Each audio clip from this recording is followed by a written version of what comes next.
Believing that only what science can explain holds truth is a fatal mistake, a dangerous delusion that blinds us to the true nature of reality. For I have walked the hidden paths, a witness to the forbidden, glimpsing visions of primal terror and unspeakable beauty. There are whispers from beyond, shadows that dance in the corners of our perception, and secrets so ancient, so terrifying, that the cold logic of man shatters against them like cracked mirrors under a full moon. Tonight I bring forth echoes from a land steeped in dried blood and forgotten lore, a place where the veil between worlds is thinnest, revealing not mere tales, but raw, primal energies that defy every known law. Prepare your soul, for what you are about to hear will not just chill your bones, but will haunt the silent chambers of your mind long after the final word fades. These are not stories, they are omens, dark messages meant to stir the deepest dread within you. In the heart of Mexico, where ancient rituals mingle with the scent of cold ashes, and the earth remembers every betrayal, there exist certain truths that cling to the air like a shroud. These are not fables woven for children, but scars etched upon the collective psyche, born of suffering and unfulfilled longing. Tonight we begin our descent into this labyrinth of the forbidden, with a wail that has echoed through the ages, a lament so profound it can curdle the blood in your veins. It is the cry of La Llorona, a spirit whose torment is as old as the very rivers that bore her despair, a mournful whisper from the other side, revealing an inescapable truth about grief and retribution. What the stars don't tell you openly is that some curses are eternal. Her tale began in a time lost to the sands, when a woman named Maria walked this earth, her beauty a luminous, dangerous flame that captivated all who beheld her. She was a vision of grace, yet within her heart, the seeds of a profound tragedy were already sown. A wealthy man, drawn by her irresistible allure, made her his wife, and from their union, 2 children, innocent and pure, were brought into this world. For a fleeting moment, a fragile semblance of happiness seemed to blossom, but happiness, as any witness to the forbidden knows, is a fleeting illusion when built upon vanity and societal divides. The man's affection, once fervent, began to wane, leaving Maria to slowly wither in the shadow of his growing indifference, his love now reserved solely for their progeny. This shift, a slow, insidious poison, corroded her spirit, leaving her consumed by a bitterness that festered in the deepest crevices of her soul. Then came the night, a night cloaked in the darkest despair, when the whispers of jealousy and abandonment drove her to the river's edge.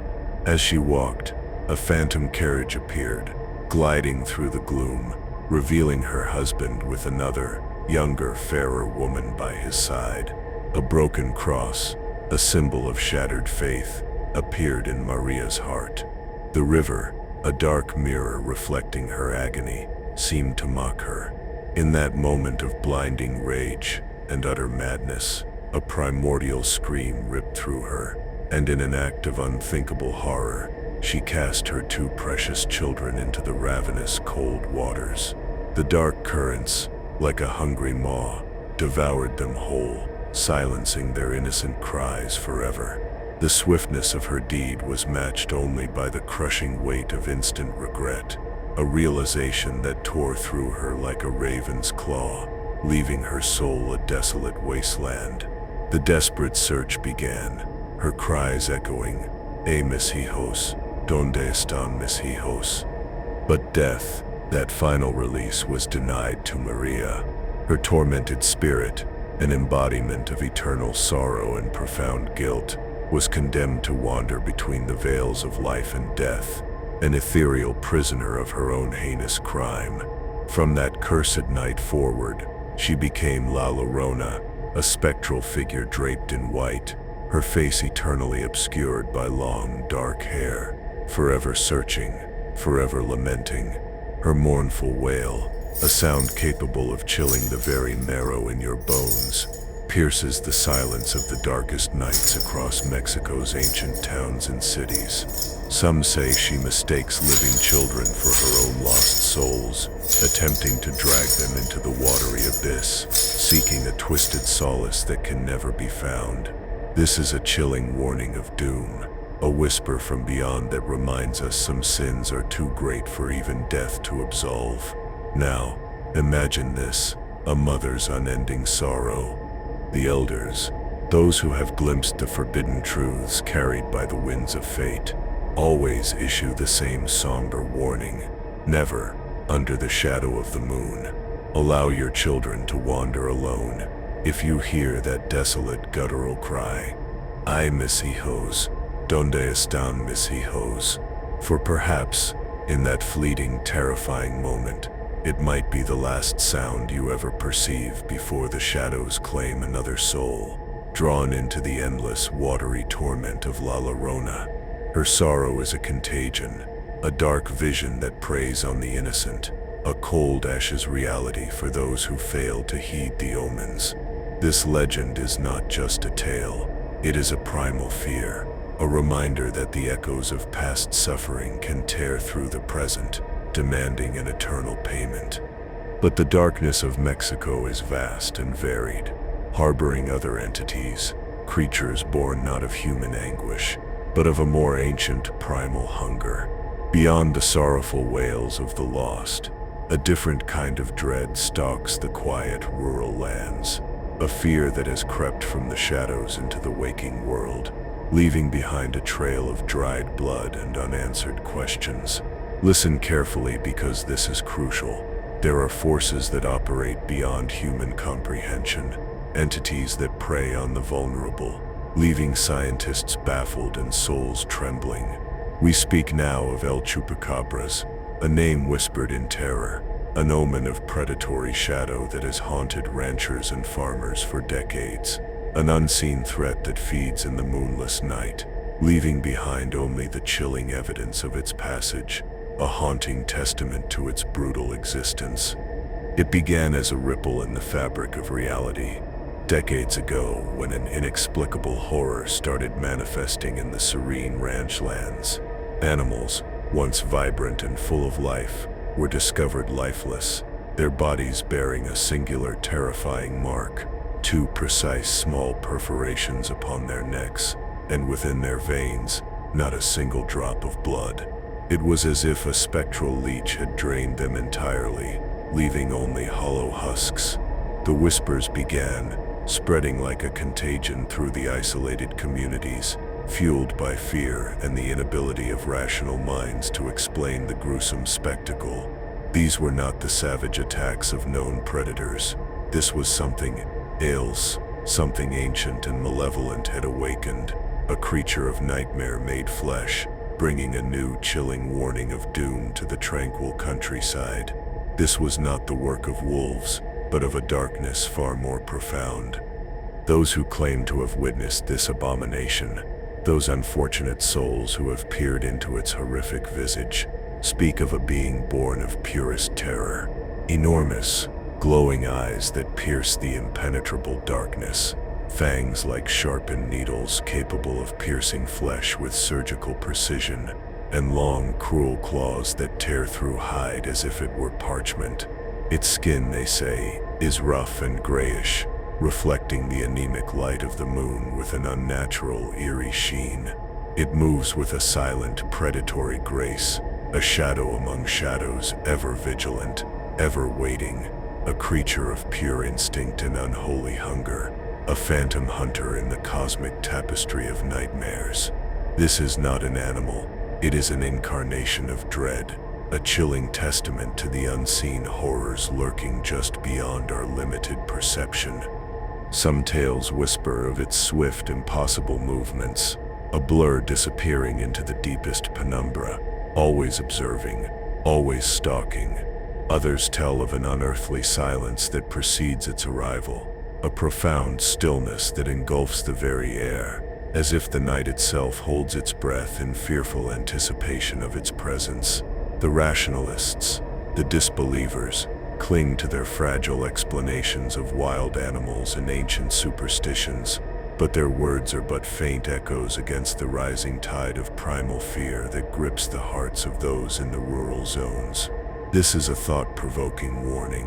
When the shadows lengthen and the dogs bark frenetically at unseen specters, when the cattle grow restless in their pens, the villagers know. The omens are clear. El Chupacabras is near, its hunger a tangible presence in the very air. Its coming is an inevitable omen. Even now, in the most remote ranchos and secluded communities, the whispers persist. Farmers, hardened by generations of toil, claim to hear strange guttural growls tearing through the stillness of the night, or glimpse those twin burning eyes observing them from the distant darkness. Some have even seen its shadowy form fleeing into the dense undergrowth, leaving behind only death, unsettling uncertainty, and an inescapable gnawing fear. Though many deny its very existence, the terror woven around this creature remains vibrantly alive, deeply rooted in the collective unconscious, a sinister, enduring mystery that may never be fully unraveled. So, if you ever find yourself traversing those isolated lands after dusk, tread with extreme caution, for who knows what cold, penetrating gaze might be awaiting you from the shadows, the chilling stare of the dreaded Chupacabras, a broken cross of reason for all who encounter it. Now, imagine this, a different kind of rider in the night, not one that drains blood, but one that rides headless, a specter of ancient vengeance. In the desolate, sun-baked regions of northern Mexico, a land scarred by wind and forgotten histories, a dark vision manifests when the sun dips below the horizon and the world is swallowed by an inky blackness. It is here, between the dusty stretches of Zacatecas and Durango, that the chilling whispers tell of a terrifying apparition, a silent rider whose equestrian stride echoes mournfully under the pale, indifferent gaze of the moon. This is the truth about some legends that nobody tells you. They are not just stories, but eternal echoes of profound injustice and bloodthirsty retribution, a chilling omen riding on the winds of fate. They call him El Jinete Sin Cabeza, the Headless Horseman, a spectral, sinister figure that has haunted these forgotten roads for generations, stirring a mixture of terror and morbid fascination in the unfortunate souls who have had the misfortune to cross his path. The legend, whispered around crackling fires, speaks of a cruel bandit from centuries past, whose reign of terror knew no bounds. Mounted on his magnificent black steed, he preyed upon defenseless travelers, robbing them of their meager possessions and mercilessly taking their lives. His brutality was a dark stain upon the land, a shadow of despair that spread like a plague across the region. But the tide of his wickedness, like all dark things, eventually turned. The people, pushed to their breaking point, finally rose up to exact their own brutal justice upon him. He was hunted, captured, and his head was severed from his body, a gruesome public spectacle, a grim repayment for his many heinous crimes.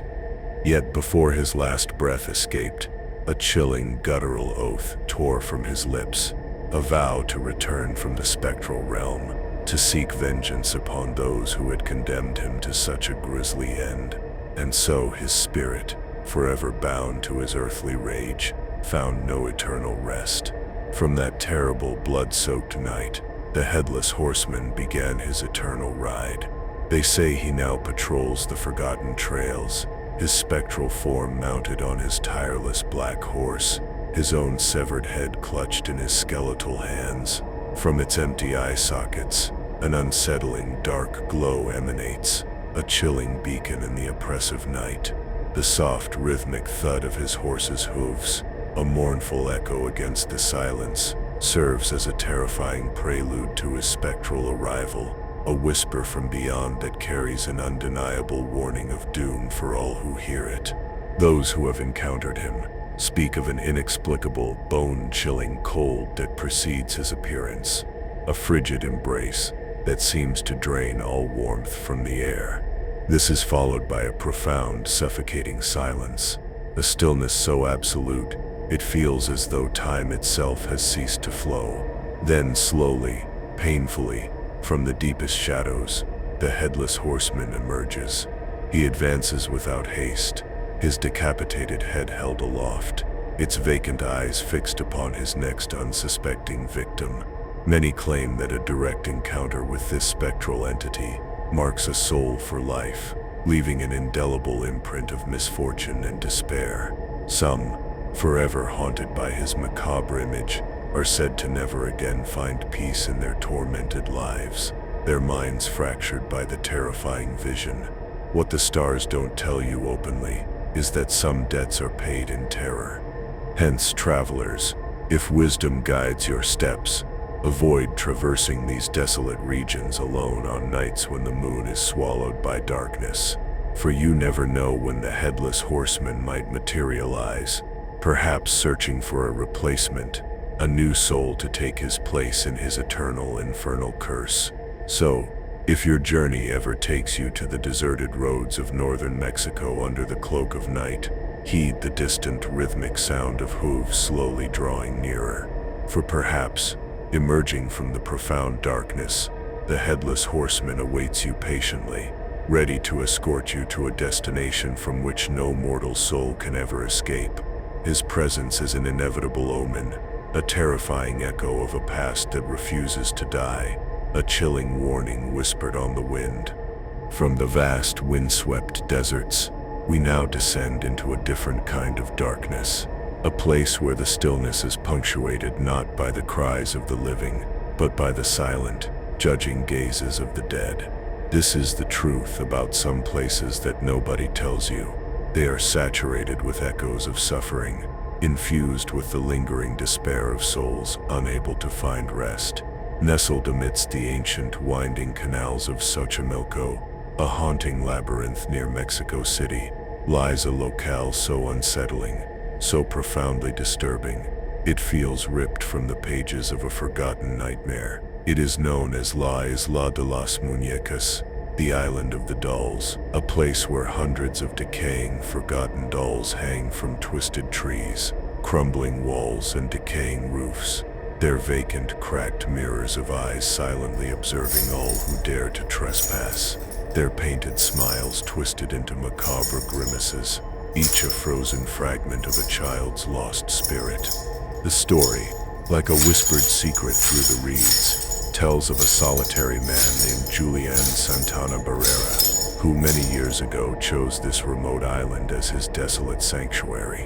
One morning, as the mist still clung to the water, he made a gruesome discovery, the lifeless body of a small girl, floating amidst the dark currents. Despite his desperate attempts to revive her, she was irrevocably gone. The profound shock of his inability to save her, the lingering image of her silent form, began to unravel his mind. Soon after, the veil between his world and hers began to thin. Each night, he heard soft, childish laughter carried on the wind, the fleeting patter of tiny feet around his humble cabin, and the mournful sobs near the water's edge, whispers from beyond, drawing him further into a waking nightmare. He became convinced the child's spirit was seeking him, demanding companionship and solace in its eternal solitude. In a desperate, fractured attempt to appease the restless soul, Julian began to collect discarded dolls, broken and forgotten, from the murky canals and refuse piles. He meticulously hung them from every branch, every crevice, every available surface across the island, believing these silent effigies would serve as guardians, companions, and offerings to the drowned girl's tormented spirit. He clung to the hope that these dolls, with their vacant stares, might somehow soothe her eternal anguish. However, instead of subsiding, the strange phenomena intensified. The dolls, with their lifeless eyes, seemed to stir. Their plastic gaze appeared to follow him relentlessly, and some, in the darkest hours of the night, emitted disquieting whispers, a chorus of tiny, unseen voices that seeped into his fractured mind.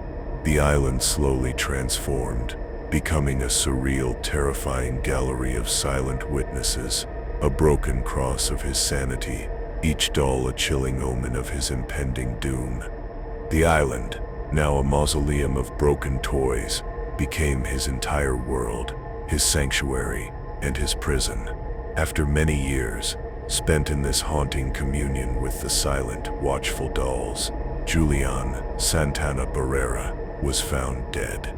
His lifeless body lay in the exact spot where he had first discovered the small, drowned girl, his silent end mirroring her own tragic demise. Since that day, the island has remained uninhabited, yet the profound mystery and the pervasive dread linger, trapped within each doll, embedded in every expressionless face that dangles from its branches. Today, many curiosity seekers brave the journey to the island, but most report a palpable, strange energy, an unsettling, dark presence that seems to observe them intently from the hundreds of hanging dolls. What the stars don't tell you openly is that some souls never truly leave their chosen resting places. Some visitors swear they have witnessed the plastic eyes of these silent sentinels slowly rotating to follow their movements, as if still waiting for a companionship that never truly arrives, for a release that can never be granted. So if you ever decide to navigate the ancient canals of Xochimilco and venture into this profoundly disturbing sanctuary, pay close attention to your surroundings. Perhaps you will hear the faint, soft laughter of a child, hidden deep within the shadows, or feel the cold, unwavering stare of hundreds of dolls that, from their twisted perches, patiently await someone to liberate them from their eternal silent vigil, a silence that holds more terror than any scream. Their unblinking eyes are cracked mirrors into a hidden world of despair, an inevitable omen of lingering sorrow. From the silent, watery graves of Xochimilco, our journey into the forbidden now takes us to a different kind of sentinel, one rooted deep in the earth, drawing sustenance from a curse older than memory itself. In the hallowed yet unsettling grounds of Guadalajare's Belen Cemetery, hidden in a tranquil, overgrown corner, stands an arboreal anomaly whose very existence has sent shivers down the spines of generations. This is not merely a tree. It is known as El Árbol del Vampiro, the Vampira's tree, and its dark legend continues to evoke a primal dread in all who unravel its gruesome genesis. This is why seeking only logical explanations is a fatal mistake. Some truths are entwined with the very soil and the dried blood of ancient pacts, whispering from beyond. Many years ago, when the city of Guadalajara was still a burgeoning settlement, a chilling wave of inexplicable horrors began to plague its inhabitants. Animals were found lifeless in the streets, utterly drained of blood, their bodies pale and cold. Soon after, people began to vanish mysteriously under the cloak of night, their disappearances leaving behind only a gaping void and an escalating terror. Fear, a palpable entity, spread like a creeping shadow through the city, giving rise to a terrifying rumor. A monstrous creature, an insatiable entity, with an unholy thirst for blood, had descended upon them, stalking the unsuspecting in the darkest hours. Many swore they had glimpsed a tall, gaunt, unnaturally pale man, cloaked in black, moving with a silent, predatory grace through the deserted streets. They whispered his name, Vampire, a being from the deepest abysses of shadow, whose malevolent presence sowed death and despair. Finally, a cadre of brave, desperate men pushed to the brink of their endurance, resolved to confront this infernal being. After a relentless, terrifying pursuit through several moonless nights, they managed to corner and subdue the creature. With a single decisive blow, they drove a wooden stake directly through its stone-cold heart, ending its reign of terror. Yet the vanquished body of such a malevolent entity could not be simply interred. Its dark spirit, they knew, could still plot its return from the underworld. Thus, they made a solemn, desperate decision to bury the vampire in the Pantheon de Belén, sealing its grave with massive, heavy stone slabs, hoping to forever imprison the darkness beneath the earth.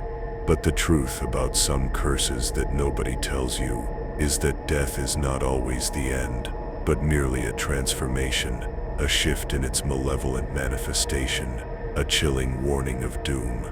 But the most unsettling, the most unnatural phenomenon unfolded a short time later.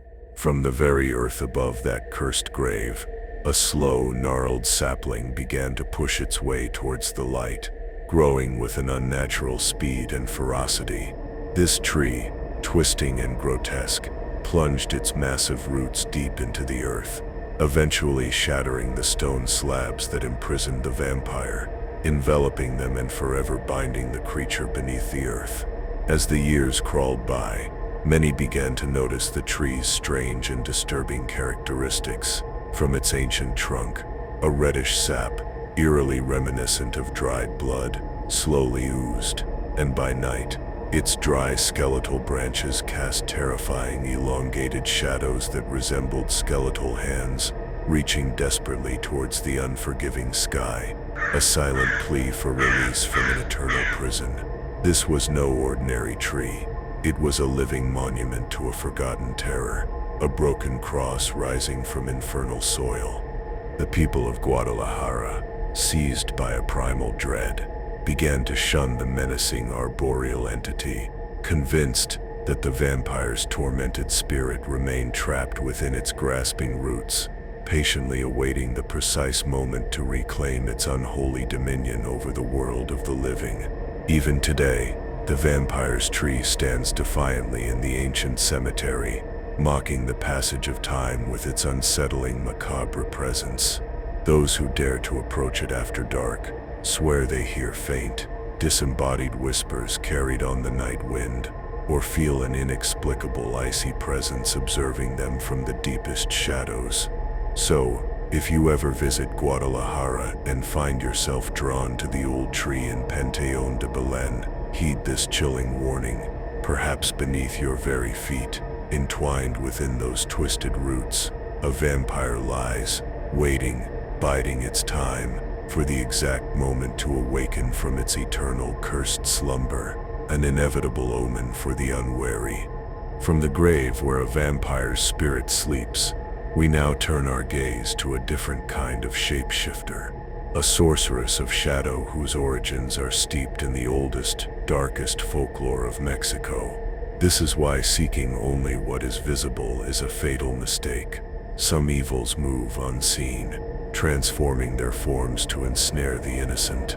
When the sun finally surrenders its light to the horizon, and the veil of night descends upon deserted streets in certain ancient Mexican villages, whispers become hushed, fearful tales of a terrifying spirit that glides unseen among the shadows. They call her La Nahuala, a name that evokes a primal dread, and those who have heard her whispered name, those who understand the true nature of her malice, ensure their children never wander alone after the darkness claims the day, for her intentions are far more sinister than any nightmare.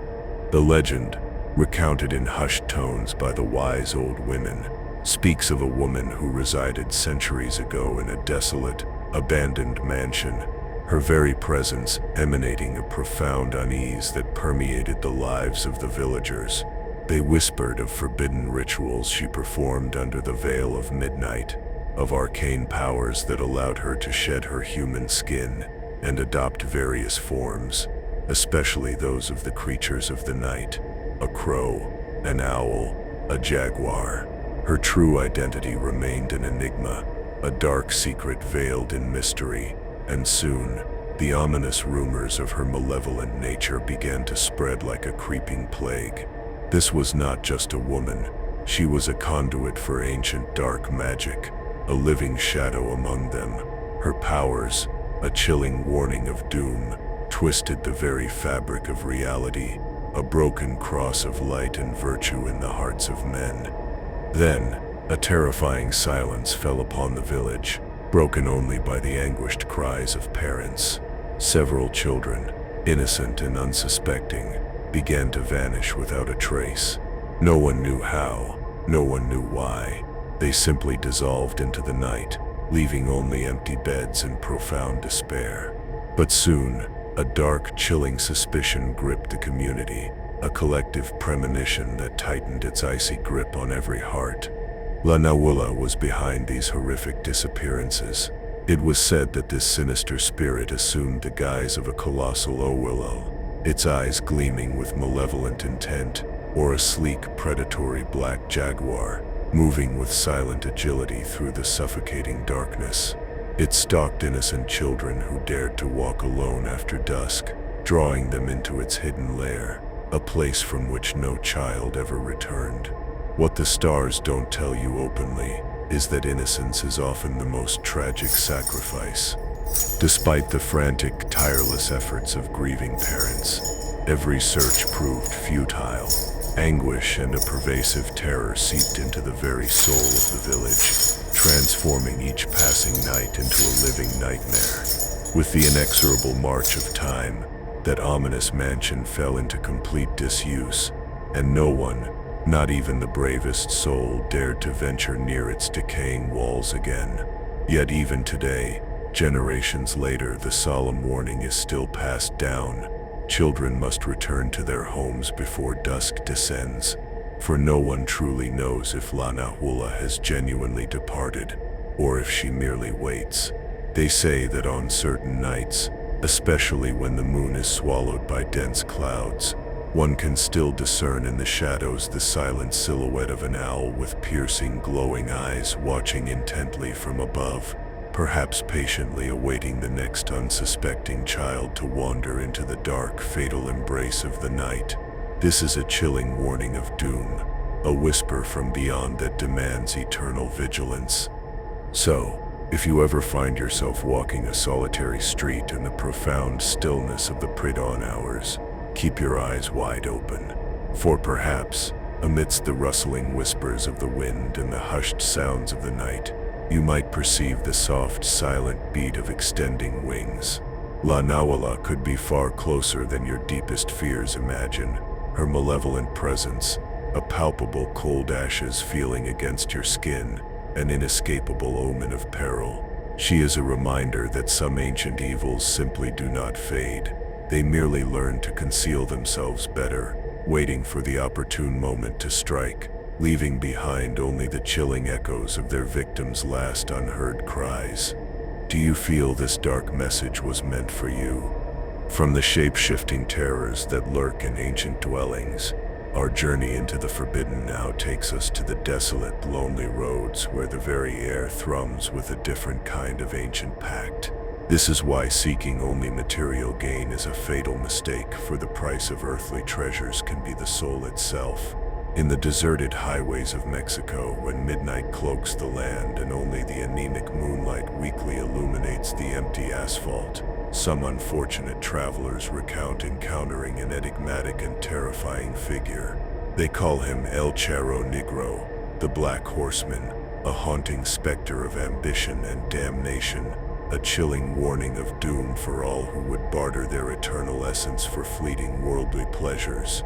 He rides as an inevitable omen, a dark vision of greed's ultimate price, a whisper from beyond that carries the scent of brimstone.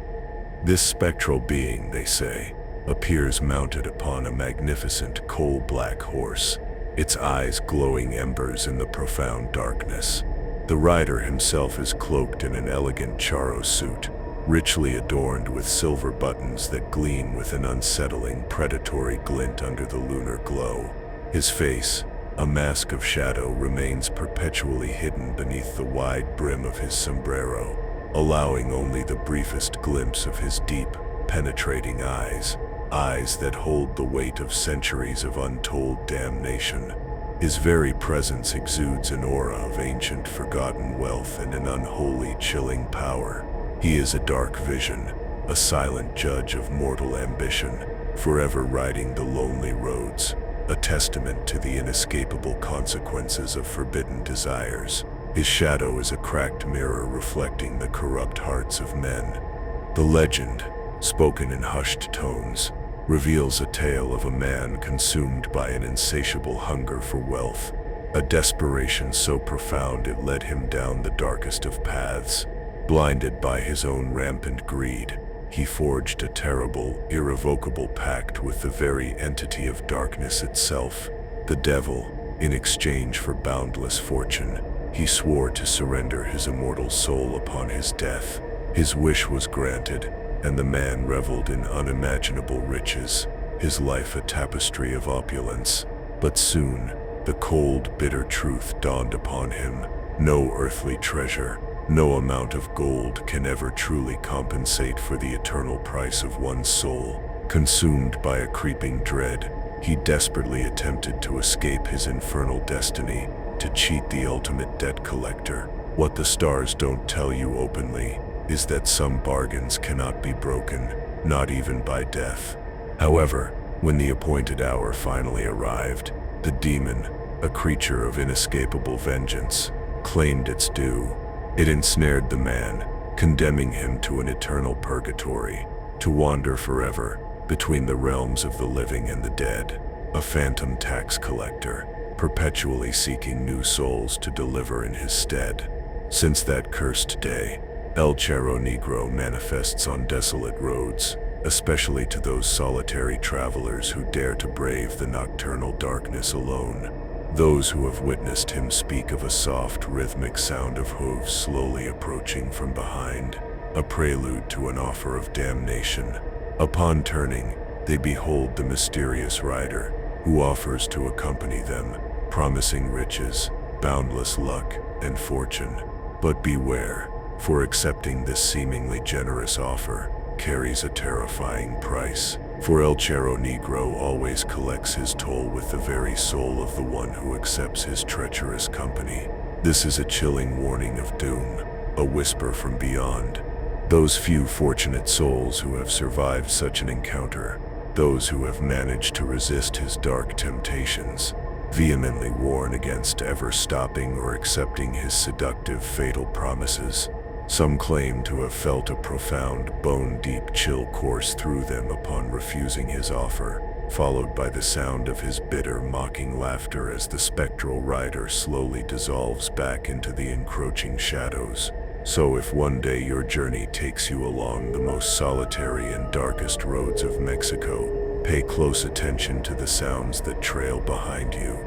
If you distinctly hear the slow, rhythmic cadence of hooves drawing nearer, it is perhaps best to never look back, for El Charro Negro might be patiently awaiting your pause, ready to extend an offer that you would lament for all eternity, dragging your soul to the cold ashes of oblivion, an inevitable omen of eternal suffering. Every soul that joins feeds the voice that whispers from the darkness. Subscribe and like to keep these truths alive. From the roads where eternal damnation rides, we journey now to an ancient colonial city, to a woman whose very existence was a paradox, a beacon of light amidst the shadows, yet condemned for her otherworldly gifts. This is why seeking only to control the unknown is a fatal mistake. Some forces cannot be contained by mortal hands or the narrow confines of human law. In the venerable colonial city of Cordoba, centuries ago lived a woman whose beauty, intellect, and profound mystery were known far and wide. She was simply called La Mulata de Cordoba, and it was whispered that she possessed extraordinary, almost divine gifts. Her presence was a dark vision for the rigid society of her time, a cracked mirror reflecting their own ignorance and fear, an inevitable omen of the clash between the mundane and the miraculous, a whisper from beyond. This woman was famed, not only for her captivating, almost otherworldly beauty, but also for her uncanny abilities. She could heal the gravest ailments, foresee the nebulous future with crystalline clarity, and even command forces that utterly defied human comprehension.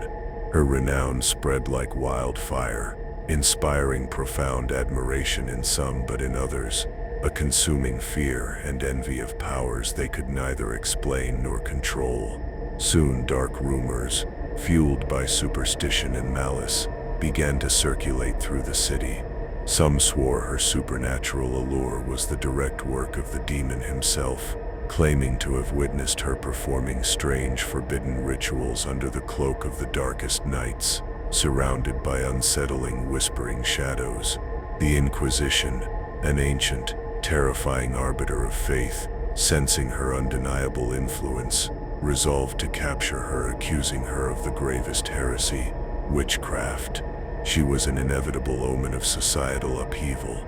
She was confined to a small, cold, damp cell, deep within the prison's formidable dungeons, a stark, desolate chamber designed to break the spirit.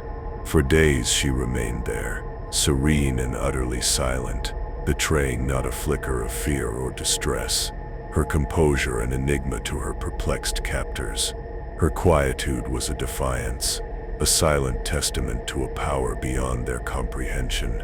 Finally, the night of her judgment arrived, a grim prelude to a probable sentence of death at the stake, a fiery cleansing decreed by men who feared what they could not understand.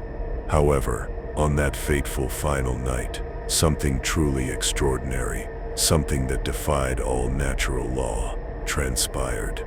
The mulatta, with an unnerving, tranquil demeanor, made a singular, peculiar request to her bewildered guards, a mere piece of charcoal. This was a dark vision about to unfold, a dramatic shift in the narrative of her suffering. The guards, intrigued and utterly perplexed by such an unusual plea, granted her request, utterly unaware of the impossible spectacle they were about to witness. With a simple piece of charcoal, the mulatta began, slowly and deliberately, to sketch upon the rough stone wall. A meticulously detailed image of a majestic ship emerged, its sails fully unfurled, poised to embark upon the boundless churning sea.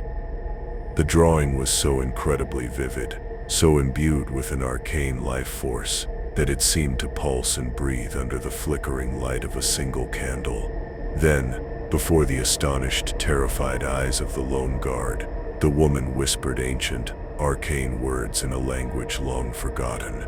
Suddenly, an ethereal wind swept through the confined cell. The ship's drawn sails began to billow, and she, with an effortless grace, walked slowly into the drawing, stepping calmly onto the depicted vessel, a broken cross of reality in their minds. A whisper from beyond revealed an escape.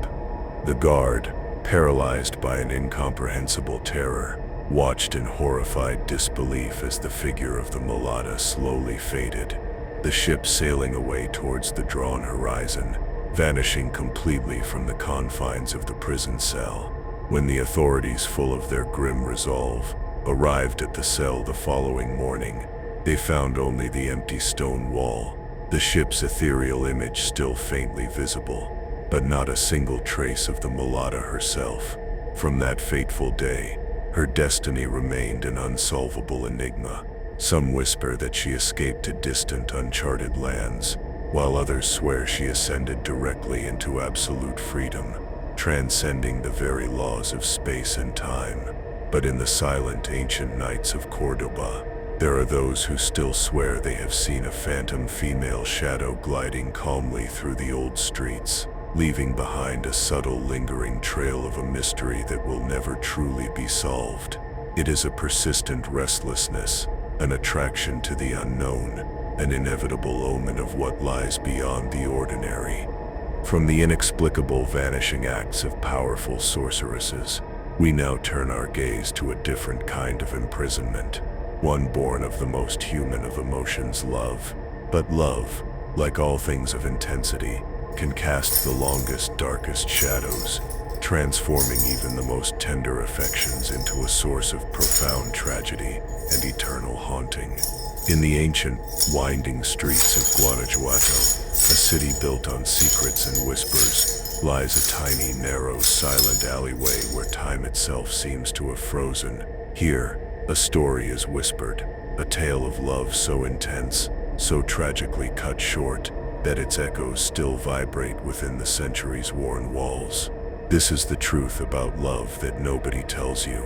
It can be a broken cross, crucifying hearts with its very intensity, an inevitable omen of intertwined destinies. It is the harrowing narrative known as El Callejón del Beso, the Alley of the Kiss. Many years ago, a young woman of breathtaking beauty named Ana resided within these very walls. She was the daughter of a rigid, authoritarian, and fiercely jealous man, whose possessive grip denied her any contact with the outside world, effectively making her a prisoner in her own home. Yet, fate, a cruel mistress, intervened. Ana secretly encountered a young man named Carlos, a humble but strikingly handsome soul. From their very first glance, a profound, consuming love ignited between them. Both knew their affection was forbidden, a dangerous flame in a world of shadows, but they were willing to risk everything, even their lives, for a single fleeting moment together. This secret love was a whisper from beyond, a defiance against the inevitable omens of their separation. Ana's window, a small portal to the outside world, overlooked this very narrow alley, so constricted that the house directly opposite stood mere inches away. Carlos, his heart burning with an unyielding devotion, secretly managed to rent that very house across from Ana's window. Thus, in the cloak of silent nights, the star-crossed lovers could meet in that tiny illicit space between their two windows. There, separated by only a few precious inches, their lips would meet in a warm, fleeting kiss, a clandestine embrace brimming with a love that defied all boundaries and societal prohibitions. It was a fragile haven, a momentary escape from the cruel realities that sought to tear them apart, a brief moment of light against the looming shadows. Their love was a defiance of all warnings of doom, a fragile blossom in a garden of thorns. But such profound, forbidden happiness, like all things beautiful and fragile, could not endure.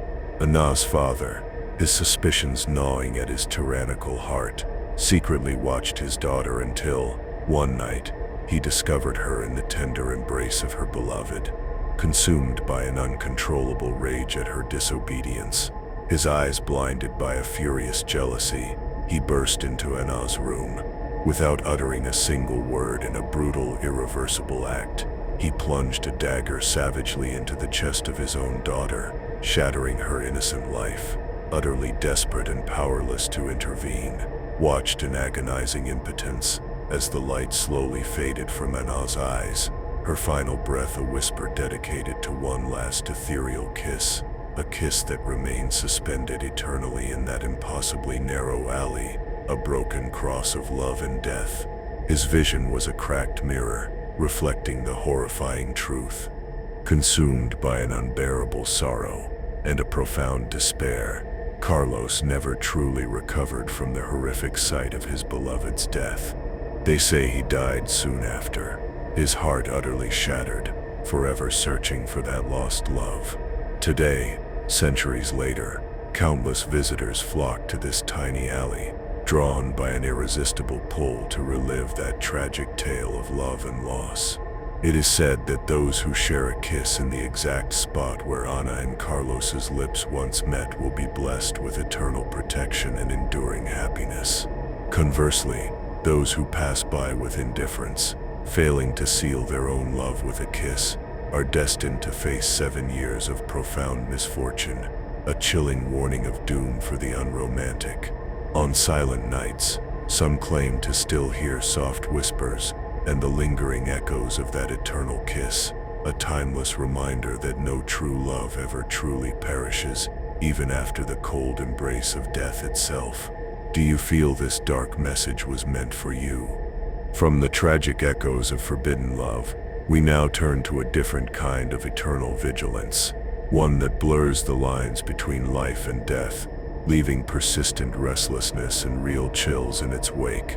In the very heart of Chihuahua, within the confines of an ancient dust-laden shop window, stands a mannequin whose enigmatic presence has captivated and terrified onlookers for decades. She is known simply as La Pascualita, and her legend, a chilling whisper from beyond, continues to provoke profound unease and goosebumps to this very day. Why seeking only human craftsmanship is a fatal mistake. Because sometimes, the inanimate holds the spirit of the departed, a secret known only to those who witness the forbidden. It began in the fateful month of March, in the year 1930, when the proprietor of a renowned bridal gown shop unveiled a new mannequin in her display window. From the moment she appeared, the populace was struck by the figure's extraordinary beauty and an unsettling, almost lifelike realism. But it wasn't long before the hushed rumors began to circulate, spreading like a subtle, insidious poison. Those who observed her closely, those who dared to truly look, noticed details that were chillingly human. Her skin possessed an eerie authenticity, with delicate lines and faint, visible veins beneath the surface. Her eyes, luminous and unnervingly bright, seemed to follow passers-by with an intelligent gaze, and her hands, with their perfectly formed nails and realistic creases, were so lifelike that many began to entertain a macabre, unsettling suspicion. This was an inevitable omen, a dark vision disguised as art. The collective memory of the townspeople stirred, recalling a profound tragedy that had befallen the shop owner just prior to the mannequin's appearance. Pascuala, the owner's beloved daughter, had met a cruel, untimely end on her own wedding day, succumbing to the mortal sting of a scorpion hidden within the folds of her exquisite bridal gown. It was a broken cross moment, a life extinguished on the precipice of joy. Shortly after her tragic demise, the mysterious mannequin materialized in the shop window, coincidentally adorned in an elegant white wedding dress. Thus the unsettling legend was born, whispered with a fearful urgency.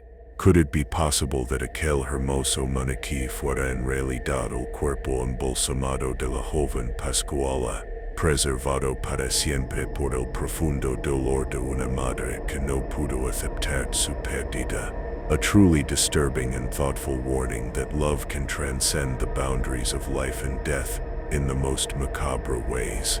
Many employees of the shop, their faces pale with unspoken fear, swore they could distinctly hear strange, disembodied sounds emanating from the display window as night descended, a creaking door to another realm. Some even claimed to have witnessed La Pascualita subtly move, shifting her position, or even shedding silent tears when no one else was ostensibly observing her. Her silent anguish, a palpable presence in the dimly lit store. Today, nearly a century later, curious visitors and tourists alike continue to gather daily before the shop window, compelled to gaze upon her enigmatic form, hoping to discern if she is merely an astonishingly realistic mannequin, or if they are in fact observing the eternal bride, a soul forever trapped between the realms of life and death.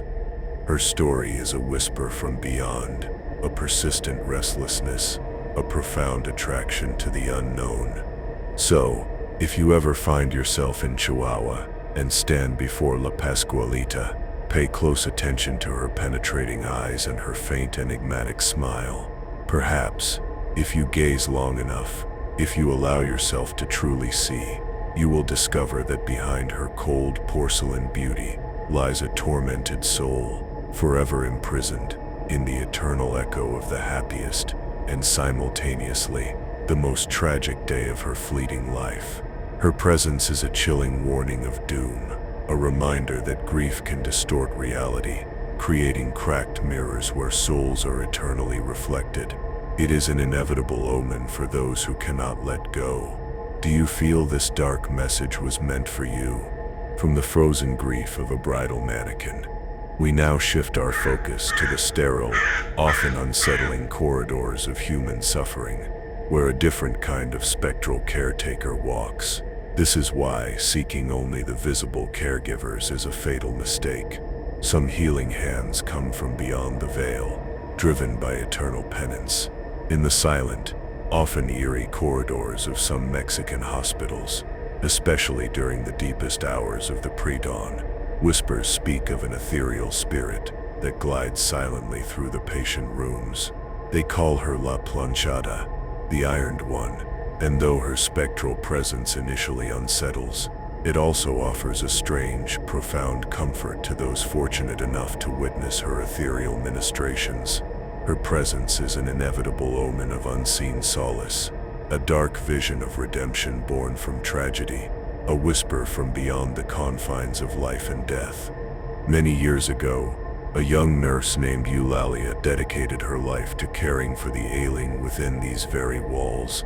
She was renowned for her impeccable white uniform, always perfectly starched and pristine, without a single wrinkle, a meticulousness that earned her the affectionate moniker, La Planchada, from her colleagues. Eulalia was the embodiment of kindness, sweetness, and unwavering attentiveness to all her patients, a beacon of hope in their suffering. However, her life, like a fragile glass, shattered when she fell hopelessly in love with a young doctor from the same hospital. Their love seemed reciprocated, a fleeting ray of sunshine in her disciplined life. But shortly thereafter, the doctor vanished from the city without explanation, leaving her heart utterly broken, a broken cross of her dreams. His betrayal was an indelible stain, forever altering the trajectory of her once ordered existence, a chilling warning of doom. Consumed by an overwhelming sorrow and the bitterness of rejection, Eulalia slowly began to neglect her sacred duties. She started forgetting medications, missing vital treatments, and her patients, once meticulously cared for, were deprived of her essential attention. Due to this profound neglect, a dark shadow fell upon the hospital. Some patients, vulnerable and desperate, tragically lost their lives. Finally, besieged by the crushing weight of remorse and an inconsolable grief, Eulalia herself fell ill and ultimately succumbed, leaving behind a painful, palpable void within the hospital's hushed walls. Her death, however, was not an end, but a transformation, a doorway to an eternal penance. What the stars don't tell you openly is that some souls cannot find peace until their earthly wrongs are righted, even from beyond the grave. But with the relentless march of time, a strange and inexplicable phenomenon began to manifest. Patients, clinging precariously to life, started to claim that during the darkest hours of the night, a kind and silent nurse, clad in a perfectly ironed white uniform, would softly enter their rooms. She would administer forgotten medications, adjust their blankets, or simply offer comfort with an infinite tenderness.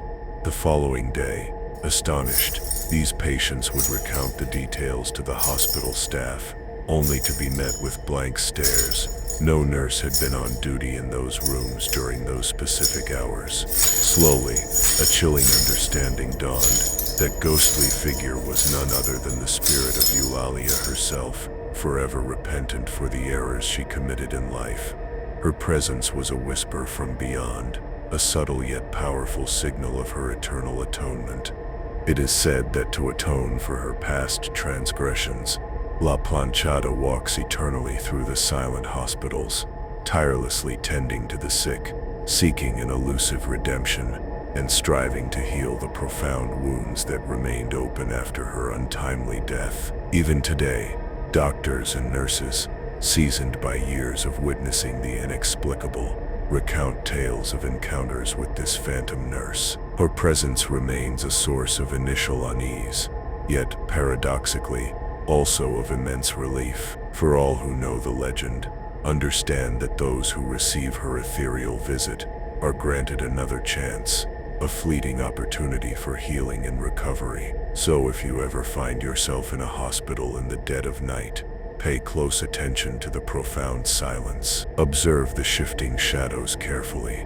Perhaps for a brief, fleeting instant, you might glimpse La Planchada gliding down the corridor, her uniform immaculate, her gaze etched with a sorrow she could never truly forget, an inevitable omen of compassion from the grave. From the corridors of spectral mercy, we plunge now into the untamed wild, where a different kind of feminine spirit, far from compassionate, preys on the vices of men, leaving shattered minds and lost souls in her wake. This is why seeking only outward beauty is a fatal mistake. Some allure masks a monstrous truth, a deceptive vision designed to lead to perdition. In the darkest, most desolate corners of Mexico and Central America, whispers carry the chilling tale of a mysterious and captivatingly beautiful woman whose presence has both enchanted and condemned those unfortunate enough to cross her path. Her name is La Ciguanaba, a vengeful specter that cunningly punishes unfaithful men and nocturnal wanderers. Her very existence, a dark vision, a terrifying warning of doom for those who succumb to temptation, a cracked mirror of their own corrupted desires. The legend, born of ancient fears and moral lessons, recounts the story of a woman of unparalleled beauty, whose vanity and utter disregard for her family ignited the furious wrath of the ancient gods. As a devastating punishment for neglecting her child and surrendering her soul to the fleeting pleasures of lust and sensuality, she was condemned to an eternal wandering under a terrible, inescapable curse. She would forever retain her mesmerizing beauty from a distance, a tantalizing illusion. But upon closer approach, she would reveal her true, hideous, monstrous face, a visage born of pure nightmare. From that cursed moment, La Ciguanaba began her eternal patrol of lonely, darkened roads, especially on nights when the moon hung full and heavy, concealing herself in the shadows near rivers, dense forests, or abandoned highways, a silent crow watching from the depths. There, she waits with an infernal patience, anticipating the arrival of unsuspecting men, drawn irresistibly by her seductive figure and her long, dark hair that shimmers with an unnatural luster under the moonlight. The men, hypnotized by her ethereal beauty, follow her entranced, their minds clouded by desire, utterly oblivious to the horrifying truth that awaits them. She glides slowly, silently, leading them far away from any potential aid, deeper into solitary, remote places, isolating them from the world. Only when her victim is completely alone, completely vulnerable, does La Ciguanaba slowly turn, revealing her true face, a grotesque, disfigured horror, resembling an infernal creature, with eyes that burn with incandescent hatred and a cruel, twisted, malevolent smile. Her transformation is a broken cross to any hope of escape, an inevitable omen of shattered minds. Those who have had the misfortune to stare directly into her monstrous face instantly lose their sanity, becoming forever trapped in a state of profound madness from which they can never recover, their minds shattered like cracked mirrors. Others, paralyzed by an all-consuming terror, simply vanish without a trace, condemned to wander lost and bewildered for all eternity, their souls claimed by her dark power. Therefore, in many villages, men are still solemnly advised against walking alone at night, especially if their hearts harbor guilt, for La Ciguanaba may be patiently waiting, an unseen judge ready to weigh their sins and deliver her terrifying verdict. Her presence is a chilling warning of doom, a whisper from beyond the grave, carrying the scent of despair and eternal madness. What the stars don't tell you openly is that some temptations lead to a hell on earth.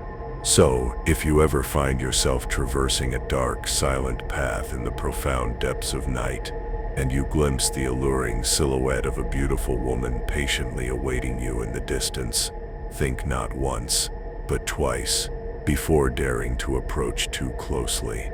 For perhaps you stand before La Ciguanaba herself, patiently awaiting the perfect moment to reveal her true, horrific countenance, trapping you forever in an eternal nightmare from which there is no waking. Her gaze is a cold ashes imprint on the soul, a dark vision of ultimate deception. Do you feel this dark message was meant for you? From the seductive horrors of the wild, we move now to a more insidious, pervasive terror, one whispered to children in hushed tones, a dark shadow that stalks the streets, seeking the unwary. This is why seeking only the light is a fatal mistake. Some evils thrive in the very shadows of our vigilance, preying on innocence itself. For generations, In every hidden corner of Mexico, children have been warned about a mysterious and terrifying man who silently emerges onto the streets when night descends. They call him El Hombre del Costal, the Sack Man, and those who have heard his name know, with a primal certainty, that this is no mere fable spun to frighten the young, but a chilling warning of doom, an inevitable omen of pure malevolence, a whisper from beyond the realm of adult comforts. The elders, their voices hushed and grim, recount that this man, clad in tattered dark clothing, slowly traverses the solitary paths, an enormous, dirty, worn-out sack slung heavily over his shoulders. No one knows his precise origins, his true identity lost to the annals of terror, but all are chillingly certain of his malevolent intentions to abduct disobedient children, those who misbehave, or most perilously, those who dare to wander alone as darkness claims the day. They say his face remains eternally obscured by shadows, concealed beneath a decrepit, wide-brimmed hat that barely allows a glimpse of his two cold, penetrating eyes, eyes that are perpetually vigilant, ceaselessly searching for a new, unsuspecting victim. His very presence is a dark vision, a silent crow observing from a forgotten corner, a broken cross of childhood innocence. His gait is slow, unnervingly silent, and relentlessly constant, allowing him to seamlessly blend with the deepening shadows of alleyways and desolate parks, always lurking, always waiting. Once he spots a careless, unattended child, he approaches with a stealthy, predatory grace. Before the innocent soul can even react, he snatches them, forcibly thrusting them into the cavernous depths of his enormous sack. Then, as swiftly as he appeared, he vanishes back into the impenetrable darkness, carrying his captive towards an unknown, terrifying destiny from which no child ever returns. This is a disturbing and thoughtful warning, a primal fear embedded in the very fabric of childhood, a chilling reminder that unseen dangers can lurk just beyond the protective embrace of parental sight. What the stars don't tell you openly is that some darkness is always looking for a light to extinguish. Many adults, haunted by childhood memories, still recall hearing strange, disquieting sounds in the dead of night when they were small, soft approaching footsteps near their windows, chilling whispers carried on the dark air, or the faint rustling sound of the sack dragging across the ground. Over the inexorable passage of time, this legend has hardened into a severe cautionary tale for children, a somber reminder that they must never wander alone after dusk. For in any dark corner, in any forgotten alley, El Hombre del Costal might be patiently awaiting them, a patient predator of innocence. And though many cling to the belief that it is merely a story invented to instill fear, others are chillingly certain that even today, hidden amongst the shadows, this mysterious man continues his silent, relentless hunt for new victims, dragging them, trapped within his sack, into an eternal, terrifying darkness. This is an inevitable omen for the unwary. So, when the profound blanket of night descends upon your city, observe your surroundings with an almost obsessive vigilance, and remember to return swiftly to the safety of your home. For perhaps, amidst the deepening shadows, someone else, something unseen and utterly malevolent, is silently observing you, patiently awaiting the exact moment to ensnare you, to drag you into an abyss from which escape is a shattered dream. His presence is a cold ashes memory for many, a dark vision that whispers from the corners of every darkened street. Do you feel this dark message was meant for you? From the shadowy streets where childhood fears take monstrous form, we journey now to the ancient, whispering depths of the jungle, a place where primordial beauty conceals a deadly snare. This is why seeking only surface allure is a fatal mistake. Some beauty is a mask for ultimate destruction, a dark vision to lead you astray. In the dense emerald heart of the Yucatan jungles, amidst ancient, gnarled trees and forgotten paths swallowed by time, a female presence, as breathtakingly beautiful as she is lethally dangerous, silently roams. The local inhabitants, their voices tinged with fear and awe, know her simply as Larkstabe, a mysterious spirit whose seductive charm ensnares men, leading them inevitably toward an irreversible perdition, a chilling warning of doom for the lustful. She is an inevitable omen, a whisper from beyond the rustling leaves, a cracked mirror reflecting the vanity of mortal desires. The ancient Mayan legend, a tapestry woven with threads of morality and supernatural vengeance, recounts the tale of two women who lived many centuries ago in a small village nestled deep within the region, Uxkaban and Utskolal. Uxkaban was celebrated for her boundless kindness and gentle nature, though her free-spirited lifestyle often scandalized the rigid villagers, earning her whispers of disapproval. In stark contrast, Utskolal presented herself as a demure, reserved, and outwardly pious woman, yet her apparent purity concealed a heart utterly cold, selfish, and profoundly cruel. Their lives, like two opposing forces, were destined for different afterlives, their choices casting long, eternal shadows that would eventually intertwine in a macabre dance. This was a dark vision of how virtue and vice can diverge dramatically, even in death. When Uxkaban, the kind-hearted one, finally passed from this mortal coil, her grave, a broken cross of her innocence, miraculously erupted with a profusion of white, exquisitely perfumed flowers. From her resting place sprang a beautiful, fragrant plant known as the Extabentun, an enduring symbol of her inherent sweetness and purity, a lasting testament to her gentle spirit. But when Utskolal, the cold and cruel one, met her end, her body transformed into a thorny, barren cactus, devoid of any scent or beauty, a chilling reflection of her withered soul. Consumed by an infernal jealousy for the eternal beauty and goodness of Uxkaban, the spirit of Utskolal returned from the shadowy realm, reborn as a vengeful, seductive creature, Larkstabe. Her return was an inevitable omen, a disturbing warning of how envy can transcend even death, creating a monster. Since that cursed transformation, this female specter manifests on lonely jungle paths, especially on warm, moonless nights.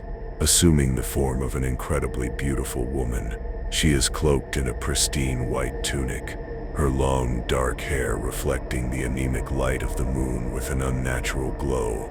Her perfume, a sweet and utterly irresistible aroma, drifts sensuously on the humid air, drawing unsuspecting men into her deadly snare, quickly falling under her potent, ancient spell.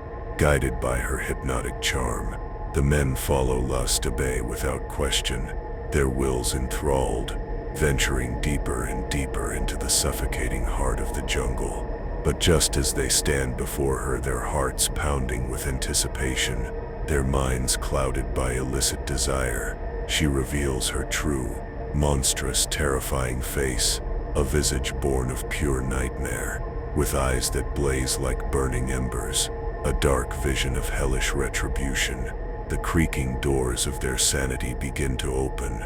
In that horrifying instant, when confronted with her true, grotesque form, the men instantly lose their sanity, their minds fracturing like cracked mirrors.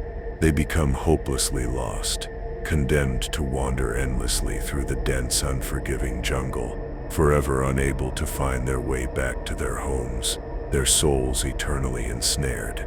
Therefore, in the ancient Mayan villages of Yucatan, men are still sternly warned against the perilous folly of venturing out alone at night, for no one knows precisely where Larkstabe may be lurking, waiting with infernal patience, enveloped in her deceptively sweet, intoxicating aroma, poised to ensnare those who succumb to her fatal charm. Her presence is a chilling warning of doom, a whisper from beyond the ancient trees, an inevitable omen of seductive peril. What the stars don't tell you openly is that some paths are paved with illusions and end in eternal torment. So if you ever find yourself walking in the jungle as night descends, and a sweet, tempting aroma unexpectedly drifts through the air, beware, for you might be drawing dangerously close to the beautiful yet lethally fatal Lagstabe. Her touch is the cold ashes of desire, her embrace a dark vision of eternal despair. Do you feel this dark message was meant for you? Every soul that joins feeds the voice that whispers from the darkness. Subscribe and like to keep these truths alive. From the verdant, perilous depths of the jungle, we venture now into the ancient, silent alleyways of towns, where a different kind of enchantment, one woven with melancholic music, draws young souls to an inescapable fate. This is why seeking only beauty in music is a fatal mistake. Some melodies are chains, binding hearts to an eternal sorrow. In the old, solitary alleyways, particularly when the cloak of night slowly descends upon the towns of Mexico and Guatemala, some claim to have witnessed a peculiar figure silently wandering among the shadows. It is a diminutive man, dressed entirely in black, with heavy echoing boots and an enormous sombrero that almost completely obscures his face. They know him as El Sombreron, the man with the big hat, a being who, for centuries, has appeared in the pre-dawn hours, enchanting young women with his mournful, whispering music. His appearance is an inevitable omen of lost innocence. The legend, recounted in hushed tones, states that El Sombreron walks silently through empty streets, pausing mysteriously before the homes where young, beautiful maidens reside. There, beneath the window of his chosen victim, he softly strums his small guitar, weaving melancholic songs that possess an arcane power, capable of ensnaring innocent hearts forever. The young women who hear his haunting serenade fall into a strange, almost hypnotic state, their wills subdued by his enchanting melodies. They cease to eat, their vitality slowly drains away, and they spend entire nights gazing out their windows, consumed by an anxious, desperate longing for the next visit from the mysterious man in black. His music is a dark vision, a siren's call to oblivion, a chilling warning of doom for those who listen too intently. This is a cruel game of shadows and whispers. But El Sombreron does not merely sing and play his guitar. He is also infamous for another peculiar, unsettling custom. He silently enters the rooms of the maidens while they sleep, his spectral hands patiently weaving their hair into intricate, impossible knots that can never be undone. These braids, the elders say, are the unmistakable sign that the young woman has been chosen by him, marked for an eternal spectral attachment. Those who fall under his bewitching spell rarely, if ever, regain their freedom. Slowly, insidiously, they are consumed by a profound sadness, rendered incapable of loving another, unable to break the dark enchantment that eternally binds their souls to the strange, nocturnal troubadour. What the stars don't tell you openly is that some bonds are forged in shadows and last beyond death. The only defense against his insidious charm is to distance oneself from him, to ignore his haunting music, or, most effectively, to immediately sever the braids woven by his unseen hands. For only then can the dark, invisible tether that binds the soul to the somber troubadour be broken. Therefore, in many villages, young women are still solemnly advised to secure their windows tightly before slumber, especially on silent, moonless nights. For no one knows precisely when El Sombreron will return to sing his haunting songs and weave his inescapable braids into the hair of some innocent young woman. So, if one night, as you drift into sleep, you hear a guitar softly playing near your window, perhaps it is best not to look outside. For there, patient and silent, the small man in the black hat might be waiting, ready to bind your heart with his melodies until the end of time, leaving your soul as cold ashes of a forgotten life. Do you feel this dark message was meant for you? From the enchanting and enslaving melodies of the Sombreron, we now shift our gaze to the institutionalized darkness, where the echoes of human suffering, are perpetually etched into stone and iron. This is why seeking only order in history is a fatal mistake. Some buildings are mausoleums of unresolved anguish, trapping spirits within their very foundations. In the very heart of Mexico City, a towering, ancient, and somber edifice stands, known today as the Archivo General de la Nación, the National General Archive. But before it became the repository of historical documents, this imposing structure housed the dreaded Lecumberri prison, infamously known as El Palacio Negro, the Black Palace. It was a place synonymous with profound injustice, unimaginable suffering, and countless agonizing tragedies, its walls having absorbed decades of human despair. Its very presence is an inevitable omen of past torment, a dark vision of incarceration.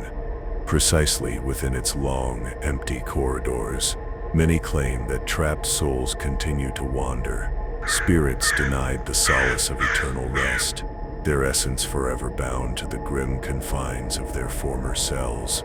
For decades, guards, employees, and even casual visitors have reported a litany of inexplicable phenomena. Silent shadows glide across vast corridors, doors creak open and slam shut on their own accord. Soft, disembodied murmurs seem to emanate from abandoned cells, and the unsettling echo of footsteps slowly fades into the oppressive darkness. These are not mere architectural quirks. They are whispers from beyond, undeniable manifestations of the enduring pain that saturated this place, a chilling warning of doom for those who believe the past can be simply archived. The energy is a palpable broken cross of suffering. Among all the spectral manifestations that occur within its formidable walls, one particular apparition stands out, singular in its haunting sorrow. It is the solitary figure of a man, clad in the antique clothing of a prisoner, who invariably appears as night descends, slowly traversing the labyrinthine passages of the ancient penitentiary. His face remains perpetually veiled in shadow, a mask of profound sorrow, but those who have glimpsed him swear they feel an overwhelming sadness in his spectral presence, a raw, poignant grief that transcends the very boundaries of time. This is a disturbing and thoughtful warning. Some pains are so deep, they create eternal echoes. His silence is like cold ashes, heavy with a forgotten history. The legend, whispered amongst those who guard the nation's history, asserts that this phantom belonged to a prisoner unjustly condemned, a man who perished within the confines of his cold cell, his final breaths choked with desperate pleas for an innocence that was never acknowledged. Some say his soul became forever ensnared within those unforgiving walls, endlessly searching for the elusive justice that never arrived in his lifetime. Even today, those who walk the long echoing corridors of the Archivo General often feel an inexplicable chill in certain corners, a pervasive coldness as if an invisible entity accompanies them, meticulously observing every single one of their movements. So, if you ever visit the ancient Black Palace, now transformed into an archive, pay close attention to the profound silence that permeates its corridors. Perhaps, amidst the whispers and muffled sounds, you might clearly discern the slow, persistent footsteps of that forgotten prisoner, still wandering, endlessly seeking an escape he will never find. For though documents have replaced cells, some spirits remain eternally trapped, reminding us that there are some things that even death cannot erase. Do you feel this dark message was meant for you? From the echoing corridors of an unjust prison, we now delve into the chilling narrative of a different kind of eternal punishment, one born of avarice and a forbidden pact. This is why believing that you can outwit the forces of darkness is a fatal mistake. Some bargains demand an eternal price. On cold, solitary nights, particularly in the small, ancient communities of old Mexico, whispers carry the terrifying tale of a strange and horrific apparition that roams the darkened paths. She is known as La Mujer Herada, the shod woman, whose eternal fate was sealed by a dark pact forged with the very embodiment of evil itself, the demon. Her existence is an inevitable omen of corrupted desires and irreversible consequences, a dark vision of a soul eternally burdened, a whisper from beyond that carries the metallic clang of eternal suffering. The legend recounts that many centuries ago, a woman of unparalleled beauty walked the earth, yet her physical allure was matched only by her boundless vanity and insatiable ambition. Consumed by a ravenous hunger for unimaginable riches, unyielding power, and eternal youth, she made a fateful, terrible decision to offer her immortal soul to the Lord of Shadows in exchange for the fulfillment of her every earthly caprice. The demon, a cunning purveyor of damnation, readily accepted her desperate offer, bestowing upon her all that she so fiercely craved. But as is always the case in these infernal pacts, the woman, blinded by her fleeting gains, conveniently forgot that every single desire granted came with a price too steep, a spiritual debt that would eventually demand its agonizing due. Her broken cross was the promise of eternal youth. When the designated day arrived for her to surrender her soul, she, in a foolish act of defiance, attempted to escape her infernal obligation, seeking to outwit the demon and reneging on her part of the terrible bargain. However, no mortal, nor any mere illusion, can ever truly deceive the King of Shadows. As an exemplary, brutal punishment for her transgression, the demon, in an act of profound cruelty, transformed her feet into the hooves of a horse, cruelly shod with candent, burning iron. He condemned her, in this monstrous form, to wander eternally along dark, forsaken paths, perpetually restless, utterly incapable of ever finding solace or rest. From that cursed day forward, La Mujer Herada manifests, especially during the silent hours of the night, slowly traversing abandoned trails, her suffering a stark warning of doom, a whisper from beyond that screams of betrayal and eternal torment. Those who have heard her approach speak of first perceiving the distinct chilling sound of metallic hooves striking against the dry earth, drawing slowly nearer, step by agonizing step. Then, amidst the profound gloom, she appears, a feminine figure shrouded in a dark cloak, moving with evident difficulty and excruciating pain, leaving indelible marks upon the very path she treads. They say she always walks with her head bowed low, sobbing with an unbearable bitterness, eternally cursing her cruel fate, lamenting the terrible pact she forged. Many swear that merely glimpsing her directly invites misfortune and dire ill omens. Thus, those who hear her approach immediately seek refuge, barring doors and windows, desperate to prevent La Mujer Herada from drawing too close to their homes.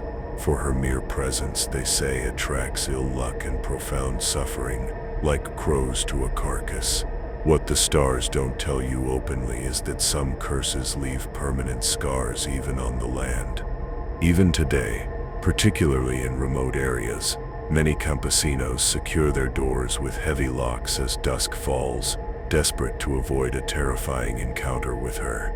So if one night you distinctly hear the slow, rhythmic cadence of shod hooves drawing slowly nearer to you, perhaps it is best that you do not look, for you might be standing before La Mujer Herada, who still wanders ceaselessly, eternally paying the agonizing price for her damned pact, her feet forever burning, her soul forever bound, a cold ashes reality for all who are tempted by forbidden power.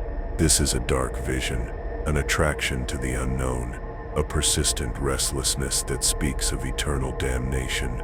Do you feel this dark message was meant for you?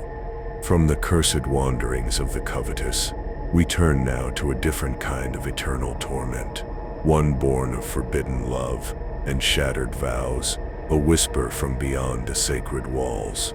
This is why believing that sacred vows can extinguish human desire is a fatal mistake. Some passions burn hotter than any divine decree, trapping souls in an eternal purgatory. In ancient Mexican convents and monasteries, especially during the deepest, most profound silence of night, an restless spirit is said to manifest cloaked in a religious habit, her face perpetually veiled in shadows.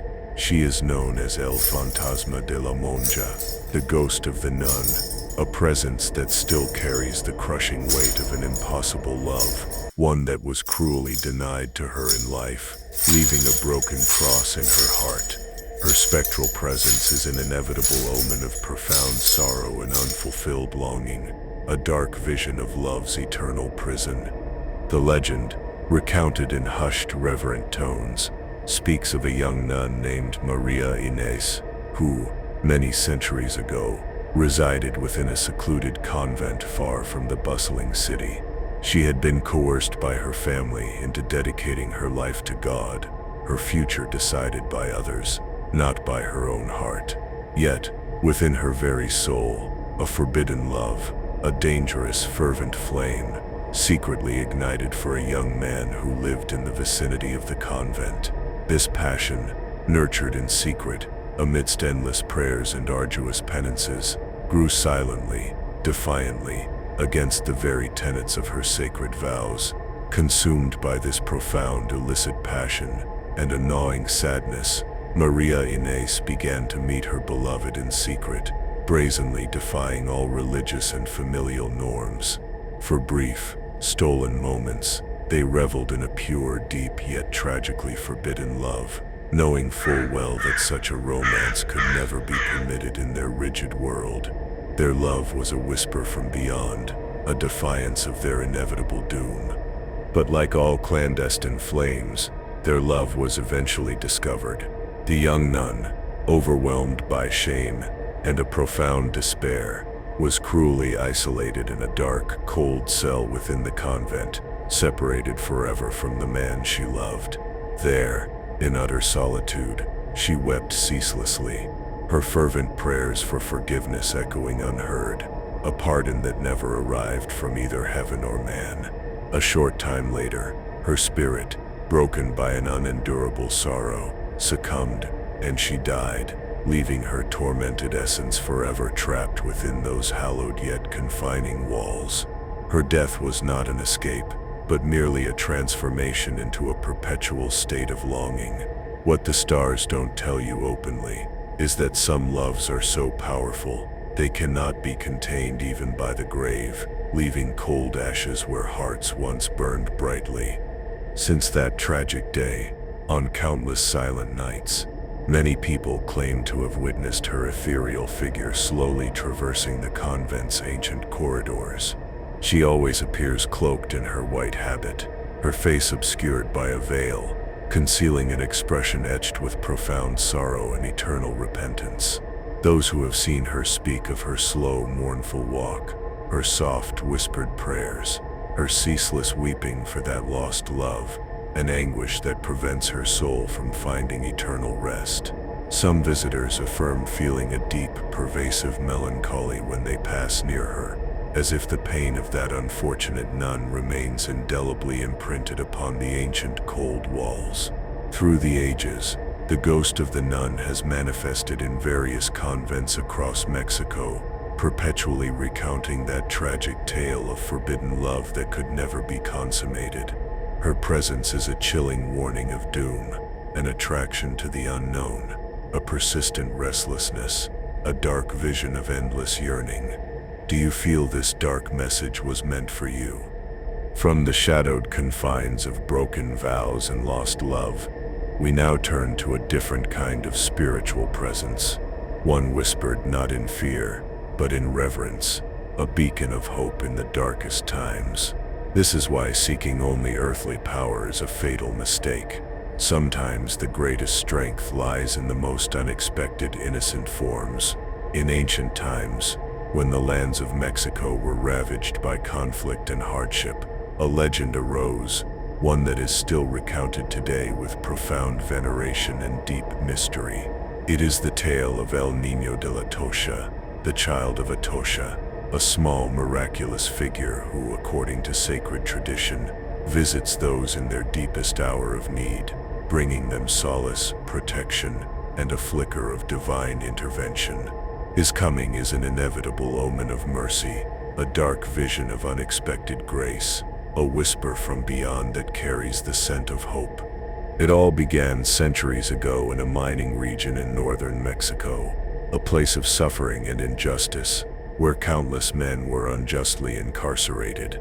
They were isolated, starved, and deprived of water, trapped in a brutal prison where the suffering was so extreme that few managed to survive the terrible confinement. In those grim, desolate cells, the authorities permitted only small children to enter, bringing meager sustenance to the prisoners. But not every prisoner had children, and those men, without aid or food, began to pray with a desperate, profound devotion, imploring for a miracle, for any divine intervention that might help them endure their agonizing ordeal. Their broken crosses were prayers of desperation. A chilling warning of doom awaited them if no help came. And then, a dark vision of hope emerged. Then, something truly extraordinary, something that defied all earthly logic, transpired. Each night, mysteriously, a small child would appear, dressed as a pilgrim, with worn sandals and a wide-brimmed hat that partially obscured his innocent face. This child would calmly enter the desolate cells, carrying in his small, tender hands fresh water and newly baked bread, offering sustenance to the starved and desperate prisoners. For a long time, no one knew who this miraculous child was, nor how he managed to penetrate the heavily guarded prison, for the doors always remained securely locked, impenetrable. When questioned about his identity, he would simply smile sweetly, leaving behind a profound sense of peace and an undeniable, powerful hope. He was a whisper from beyond, a light in the darkest of places, an inevitable omen of divine intervention. Finally, some of the prisoners, profoundly moved by this inexplicable miracle, recognized in the child the exact image of a revered figure from Spain, known as the Santo Niño de Atocha, the Holy Child of Atocha. The news of the miraculous child spread rapidly, like wildfire, and countless people began to venerate his image, claiming to have received his divine aid in moments of profound difficulty, protection in perilous situations, and true miracles when they were at their most desperate. Even today, in small, secluded villages and bustling modern cities, El Niño de la Atocha continues to be fervently revered. It is widely believed that in desperate situations, especially when someone is in grave danger or feels profoundly alone, this mysterious child might gently manifest, leaving behind an infinite tranquility and an enduring promise of hope. What the stars don't tell you openly is that true miracles are often found in the most humble of forms. So, on silent nights, when life seems at its most arduous and the world at its darkest, many continue to pray softly, their hopes whispered into the void, perhaps awaiting those faint, small footsteps that herald the silent arrival of El Niño de la Atocha. He comes bearing the light and solace that only he can offer, a balm for the broken soul, a vision of peace amidst the storm. His presence is a cold ashes feeling of comfort, a dark vision of grace, an attraction to the unknown hope. Every soul that joins feeds the voice that whispers from the darkness. Subscribe and like to keep these truths alive. From the divine comfort of the miraculous child, we now descend back into the chilling realm of pure malevolence, to a disembodied terror that crawls in the shadows, born of avarice and unrelenting cruelty. This is why, believing that death ends all debts is a fatal mistake. Some evils cling to existence in their most horrifying forms, forever seeking to drag others into their torment. They say that many centuries ago, a man walked this earth whose heart was a barren wasteland, utterly devoid of compassion, filled instead with an insatiable avarice and profound cruelty. His boundless ambition to amass wealth, drove him to commit unspeakable atrocities against the most innocent and humble souls. His very essence slowly darkened, consumed by the shadows of his deeds, until he finally died alone, utterly rejected by all, having never known the slightest flicker of remorse. But his dark story did not conclude with his death. It merely transformed into a chilling warning of doom, an inevitable omen of eternal damnation. The legend, whispered with abject terror, recounts that upon his death, this wicked man was condemned to wander eternally, paying the agonizing price for his myriad sins. His entire body slowly disintegrated, devoured by the encroaching shadows, leaving behind only a single horrifying remnant, a disembodied hand covered in thick, coarse black hair, its fingers tipped with long, razor-sharp claws. This grotesque hand transformed into a malignant presence, a sentient entity of pure evil that crawls silently through the profound darkness, perpetually lurking, patiently awaiting unsuspecting victims. This is a dark vision, a fragment of pure horror given unholy life, a whisper from beyond that rustles with unseen malice. It is a cracked mirror, reflecting the ultimate price of an unforgivable life, a broken cross of humanity.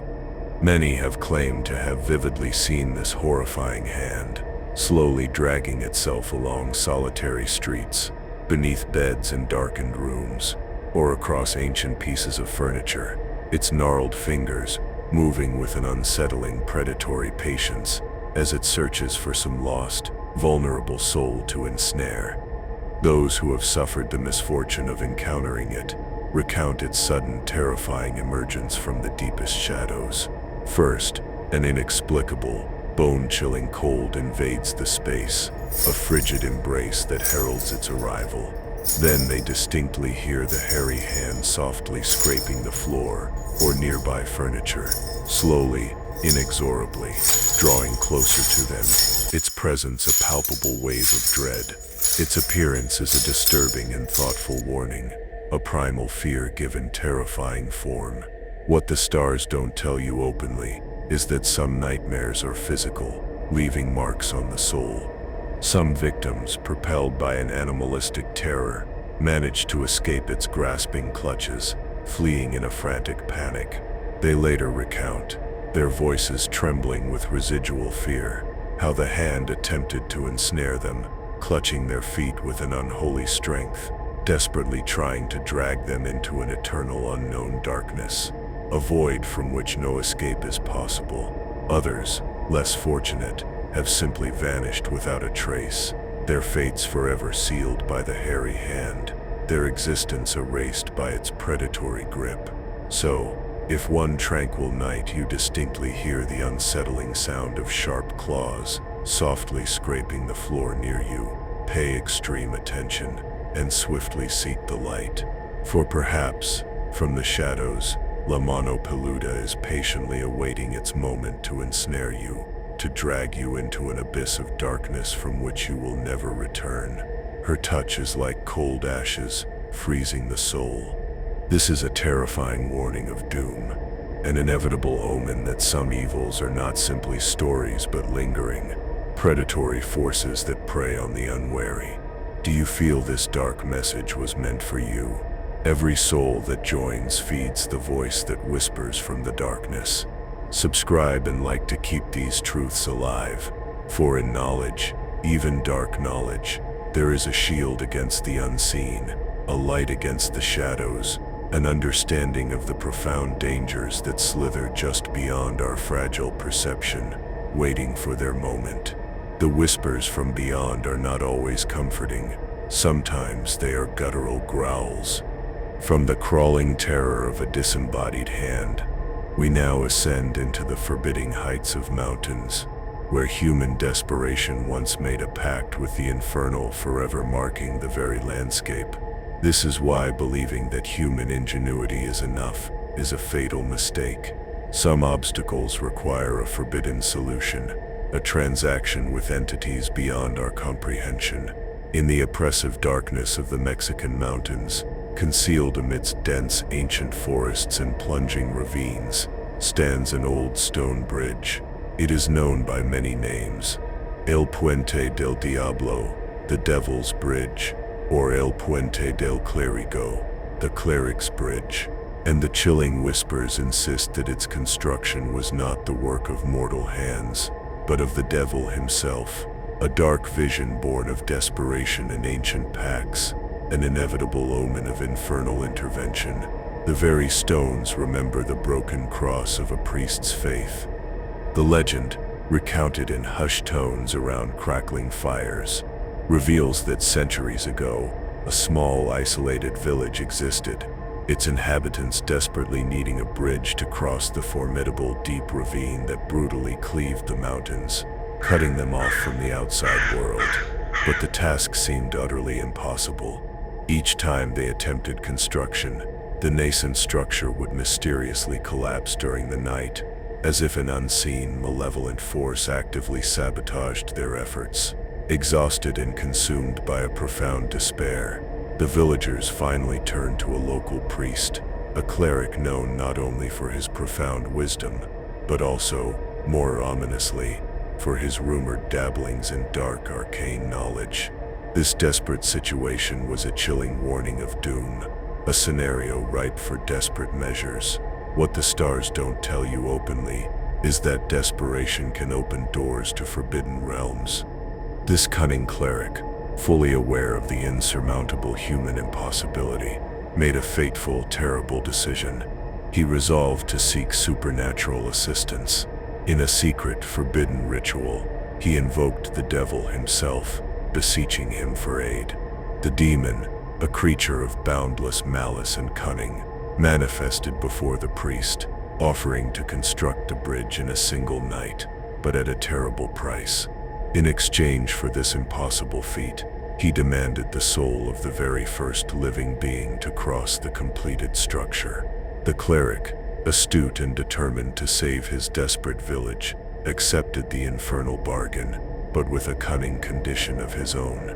His cleverness was a flicker of light against the encroaching darkness, a desperate attempt to outwit eternal evil, a dark vision of a gamble for souls. The air filled with the scent of sulfur and cold ashes as the pact was sealed. In just a single night, as if by an unholy magic, the bridge materialized, perfectly formed, solid, and impossibly complete. As dawn broke, the demon, concealed in the deepest shadows, waited with infernal patience, ready to claim its chilling recompense. But the priest had a secret plan, a desperate gambit. Instead of allowing a human to be the first to cross, he sent a small, unsuspecting dog trotting across the newly finished bridge to the other side. The devil, consumed by a furious rage at having been so cunningly deceived, unleashed a terrible resounding curse upon the bridge, its stones trembling with the infernal power, before vanishing amidst flames and a choking cloud of smoke. Since that day, the bridge has remained forever marked by the demon's malevolent presence, a broken cross standing against the sky. Its very existence is an inevitable omen of trickery and lingering evil.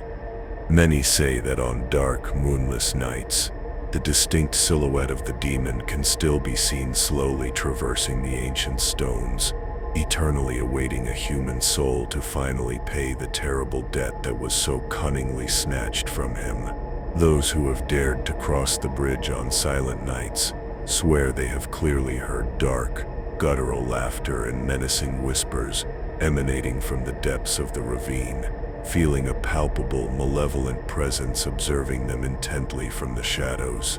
So if one day your travels take you through the Mexican mountains and you find yourself standing before the ancient cleric's bridge, think deeply before you dare to cross it during the night. For perhaps, hidden in the profound darkness, the devil himself still patiently awaits an innocent victim, ready to finally collect that ancient unholy debt, dragging them into an eternal abyss. Do you feel this dark message was meant for you? From the infernal packs of bridges, we journey now to another ominous alley, one whose very name screams of a persistent evil, a place where shadows conceal more than just architectural lines. This is why believing that courage alone can conquer all evil is a fatal mistake. Some battles require more than just a brave heart. In the very heart of Mexico City, obscured amidst ancient streets and forgotten buildings, lies a small, narrow alleyway known for generations as El Callejón del Diablo, the Devil's Alley. Its name, whispered with profound fear by those who know its grim history, conceals a legend as dark as it is unsettling, a chilling warning of doom, an inevitable omen of a lingering malevolence, a whisper from beyond that speaks of a persistent infernal presence. Its very atmosphere is a cracked mirror reflecting ancient terror. Many centuries ago, when the city still slumbered peacefully under silent nights, strange and terrifying events began to unfold in this small, cursed alley. Individuals who dared to walk alone during the pre-dawn hours would mysteriously vanish without a trace, their disappearances leaving only a gaping void and an escalating dread. Others would reappear later, utterly confused and terrified, speaking of having clearly seen a dark, towering presence, its eyes glowing with an unholy red light, observing them intently from the profound gloom. The elders of the place whispered that each night, precisely at the stroke of midnight, the devil himself would slowly traverse that dark alley, patiently awaiting anyone unfortunate enough to cross his path, ready to claim their soul for his own infernal purposes. His presence was a dark vision, a silent crow watching for its prey. Those who glimpsed him swore he took the form of a tall, silent shadow, adorned with a malevolent smile and a gaze capable of paralyzing even the bravest heart with unadulterated terror. Soon, no one dared to cross the alley after nightfall, the fear becoming a palpable entity. But one fateful day, a truly brave man, his spirit burning with defiance, resolved to confront the demonic presence that terrorized the city. Armed solely with his unwavering courage and a small silver cross, a beacon against the encroaching darkness, he waited patiently until the clock struck the 12 ominous chimes of midnight. When the final resonant sound of the bell faded into the profound darkness, the shadowy figure slowly appeared, walking in terrifying silence directly towards him. What the stars don't tell you openly is that sometimes, courage is simply not enough. With each deliberate step the demonic entity took, the very air grew colder, heavier, and the faint, ambient light seemed to slowly extinguish in its wake, plunging the alley into an even deeper, more suffocating darkness. The man gripped the silver cross tightly, his knuckles white, his gaze fixed unflinchingly upon the face of the dark apparition, a broken cross of defiance in the face of absolute evil. They say that for a few eternal seconds, they stood in absolute terrifying silence, locked in a silent confrontation, until finally, with a piercing scream that reverberated through the entire alley, the demonic presence slowly dissolved, vanishing into nothingness. It left behind an unbearable coldness and a strange, lingering odor of cold ashes and sulfur, a chilling warning of doom. Its defeat was a temporary reprieve, not an eradication. Since that day, although the terrifying apparitions diminished, El Callejón del Diablo never truly reclaimed its original peace. Many people still instinctively avoid walking there at night, for they continue to feel distinctly observed from the shadows, or hear mocking laughter and silent footsteps accompanying them in the profound darkness, an attraction to the unknown horrors that still linger. So if you ever traverse the ancient streets of Mexico City, exercise extreme caution when passing through El Callejón del Diablo, for perhaps, hidden amongst the oppressive darkness, the devil himself still patiently awaits his next unsuspecting victim, poised to ensnare them within his eternal shadows, never to be seen again. This is a dark vision, a persistent restlessness, an inevitable omen of eternal vigilance. Do you feel this dark message was meant for you? From the urban shadows where infernal presences linger, we ascend now to the majestic heights of a mountain, one shaped by ancient sacrifice and eternal vigilance, a silent sentinel over a forgotten past. This is why seeking only what is fleeting is a fatal mistake. Some legacies are etched into the very earth, demanding eternal remembrance. Very near the bustling city of Aguascalientes in Mexico, a majestic mountain rises, its distinctive, unsettling form clearly resembling a man lying down, as if eternally asleep. This profound landmark has been known for generations as El Cerro del Muerto, the Hill of the Dead Man, and behind its peculiar silhouette lies a history as sorrowful as it is deeply mysterious, a whisper from beyond the mists of time, an inevitable omen carved in stone, a dark vision of honor and sacrifice. Its presence is a broken cross of earthly struggles. The elders, those repositories of ancient wisdom, recount that many centuries ago, long before the advent of modern cities, this region was home to numerous indigenous tribes, locked in ceaseless, brutal conflicts amongst themselves. One day, a valiant warrior arrived in these lands, a man whose true name has been tragically lost to the relentless currents of time, remembered only for his unparalleled nobility and unwavering courage. During one of the most savage and bloody battles, this warrior fought with an indomitable spirit, tirelessly defending his people with a ferocity born of love for his land. He battled without rest for entire days, a living embodiment of resistance, until finally, utterly exhausted by countless wounds and superhuman effort, he collapsed to the ground, gravely wounded, his life ebbing away, leaving a trail of dried blood in his wake. His last breath was a chilling warning of doom for his enemies, but a silent promise to his people. They say that upon his death, the very gods themselves, deeply moved by his boundless bravery and ultimate sacrifice, decided to honor him eternally. In a miraculous divine act, they transformed his lifeless body into an enormous mountain. There, he would forever repose, majestically surveying the horizon, a silent guardian patiently protecting the lands he so fiercely loved, his spirit forever intertwined with the earth he defended. From that moment forward, El Cerro del Muerto became a sacred place, yet simultaneously shrouded in an aura of profound mystery. As night descends, especially under the silvery ethereal glow of the full moon, many inhabitants swear they can clearly discern the mountain slowly breathing, as if that brave warrior were still alive, deep in an unending slumber from which he will never awaken, his dreams forever guarding his ancestral home. What the stars don't tell you openly is that some forms of rest are eternal vigilance. Others recount having witnessed strange ethereal lights flickering on the mountain summit, or having heard soft, mournful sounds that resemble whispers or laments carried on the chilling wind. Some even claim that on certain nights, a distinct human figure can be clearly observed slowly traversing the peak, as if the warrior's spirit still patrols, tirelessly protecting his people from beyond the veil of death itself. So, if one day you visit Aguascalientes and gaze upon El Cerro del Muerto from afar, pay close attention, particularly when the night slowly envelops the mountain.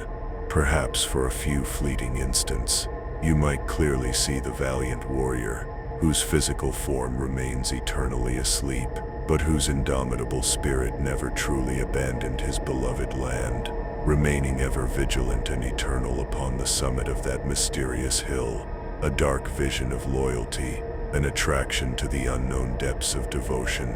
Do you feel this dark message was meant for you? From the majestic, spirit-guarded mountain, we now descend back into the shadowed confines of a city, to an alley where innocence was stolen by nature's fury, leaving behind a haunting echo of tiny, desperate pleas. This is why seeking only solace in endings is a fatal mistake. Some beginnings of loss are so profound, they imprint themselves forever upon the physical world. In the ancient and beautiful city of Puebla, there exists a small alleyway whose unsettling history has been recounted for generations by its residents. This place, known chillingly as El Callejón de las Manitas, the Alley of the Little Hands, guards a mystery as dark as it is profoundly sorrowful, one that still evokes a persistent restlessness, a real chill, and a deep melancholy in all who visit it. Its very name is an inevitable omen of past suffering, a dark vision of shattered innocence, a whisper from beyond the grave.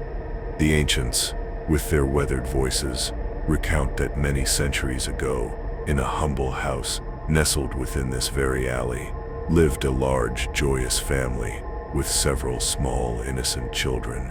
One fateful day, the city was ravaged by a ferocious storm, and the relentless rains were so intense that the nearby river began to swell dangerously, slowly inundating the surrounding streets and homes, turning the ordinary into a watery grave. The desperate mother, her heart pounding with terror, frantically attempted to save her precious children, carrying them one by one to the precarious safety of the rooftop. But the merciless force of the churning water escalated with terrifying rapidity. Finally, with a cruel, inevitable surge, the current tore the little ones from her desperate arms, dragging them into the profound, dark depths of the swirling waters below, leaving only cold ashes of hope in its wake. Her broken cross was her inability to save them. The devastated mother, her soul shattered, remained on the rooftop, screaming and pleading for help. But her beloved children never returned from the watery abyss. From that day forward, something truly strange and inexplicable began to manifest in that alley. A few days after the tragedy, the distraught neighbors started to notice tiny, inexplicable imprints of children's hands appearing on the walls, clearly marked with mud. At first, they dismissed them as cruel pranks or mere coincidences, but the tiny, muddy handprints reappeared again and again, especially after rainy nights. Soon, a chilling, profound understanding dawned upon them. Those mysterious marks were the ethereal little hands of the lost children, desperately returning, seeking the protection and affection that they could never receive on that fateful watery night. This was a disturbing and thoughtful warning, a whisper from beyond, an inevitable omen of lingering spirits. Even today, many inhabitants of Puebla swear they have clearly seen, on rainy days, these small ethereal handprints pressed onto the ancient walls of the alley, or, in the deep silence of the night, they claim to have heard soft, mournful laughter and faint, distant cries echoing sadly between the old houses, a haunting chorus of lost innocence. Therefore, the neighbors still utter soft prayers each time they pass through this alley, fervently imploring that the innocent souls of those little ones may finally find eternal rest, and at last abandon forever the place where their desperate little hands became eternally trapped, imprinted upon the very fabric of the physical world. This is a dark vision, an attraction to the unknown, a persistent restlessness that clings to the old stones, echoing the profound grief of a mother's loss. What the stars don't tell you openly is that some goodbyes are never truly final, especially for the innocent.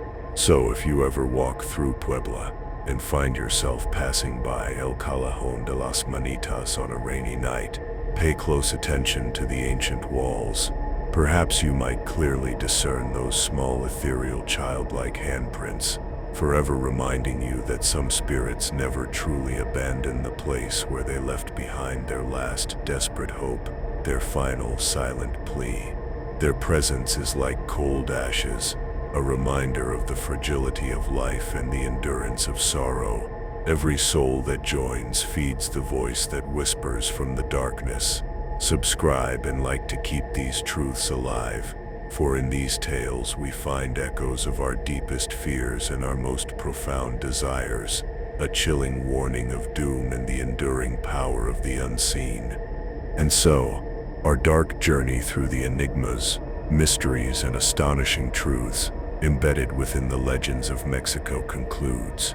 As we have plunged into these shadowed narratives, From the wailing spirits to the predatory cryptids, from the infernal pacts to the echoes of lost love, we have witnessed how this ancient land converges traditions, culture, and dark, profound narratives that ignite the imagination and stir a morbid curiosity in those brave enough to seek them out. Are these mere myths, fables spun to entertain and control, or does a chilling, undeniable truth reside within the core of these tales? Perhaps we, mere mortals, will never truly know with absolute certainty.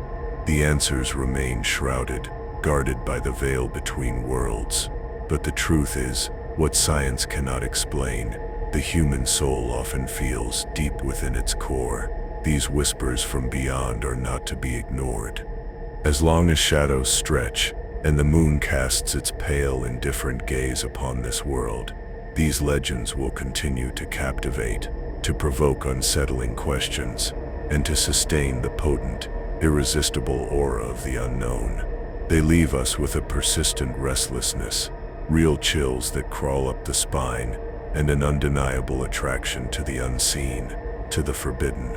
Thank you for daring to walk these shadowed paths with me, for listening to the whispers that emanate from the other side. Do you feel these dark messages were meant for you? Every soul that joins feeds the voice that whispers from the darkness. Subscribe and like, if you dare, to ensure the forbidden truths are never lost to the cold ashes of forgetfulness.